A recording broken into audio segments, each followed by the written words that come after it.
Hey there, everyone. Jim here with Fantasy for the Ages, the show that covers fantasy, science fiction, and other nerdy stuff that my son Zach and I enjoy talking about.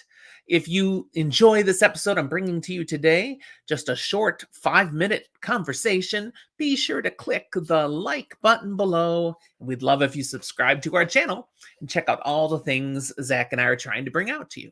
This quick take today is just a little bit of dialogue on Sanderson, Brandon Sanderson. I've read nearly everything Sanderson has published. I enjoy his writing. Is it the best ever?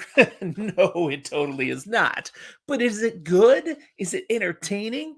Heck yeah, at least for me. The love of literature is subjective. I'm entertained by Brandon Sanderson's writing. I would even say some of it qualifies as freaking good. But still, these books, they may not be your thing. It's not you. It's him. It's Sanderson. Or rather, it's the fact that you and Brando are just not a match. But that just means your search for meaning and purpose in fantasy fiction lies elsewhere. And that's just fine. There's nothing wrong with you. In fact, and perhaps so you'll feel better, here are 7 top reasons that you may not be able to be a Brandon Sanderson fan, or as Zachary says, a Sanderstan. Number 7. Much of his writing is very basic. There's no real elegance or depth to his prose by his own admittance. He's just putting out stories. Number 6. The dialogue between characters in his stories, it's often too talkative, too chatty, too inconsequential, and not particularly gripping. You might qualify it as fluff, and some people find that distracting. Number 5. The relationships between characters in his books are often rather shallow. They don't ever advance to more mature levels. And yes, by mature, I'm even talking about that kind of mature. Yeah, don't look for that in a Sanderson book. At least not yet. Number 4. It's not very gritty. There is no element of grimdark in a Sanderson story. So if that's where you lean in your fantasy preferences, give up. Sanderson is not for you. Maybe a palate cleanser between the real grit of Abercrombie and A Song of Ice and Fire. Number 3.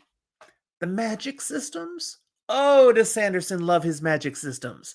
And he makes them so hard, so detailed. He geeks out on magic systems.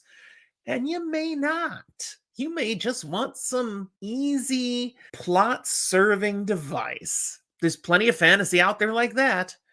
And if you want something softer and you just let the magic fix things, then Sanderson's not for you. Number 2. The books of his Cosmere, which is the vast majority of what he's writing, they're so interwoven that they kind of make you feel like you need to read them all to fully appreciate them. And to be truthful, you do. If you just want to pick and choose from the Cosmere, you can get some things you might enjoy, but you don't really appreciate their full depth unless you're doing the whole thing. So that can be too much. Yeah. Finally, number 1. The Sanderlanche. In many of his books, they kind of plot along until you get to the end, and then everything happens all at once, and it's this big rush climax to the finish. Blah! That can drive you nuts. Now, it can also be a heck of a ride, but you have to have the patience to get there, and in some of those books, it takes a lot of patience, so that may not be your thing. All right, that's my top 7 reasons you might not be a Sanderstan. If you haven't read any Brandon Sanderson, I encourage you to check him out. But if you find out it's not your thing, that's okay. There's plenty of other good fantasy fiction out there. Go find it.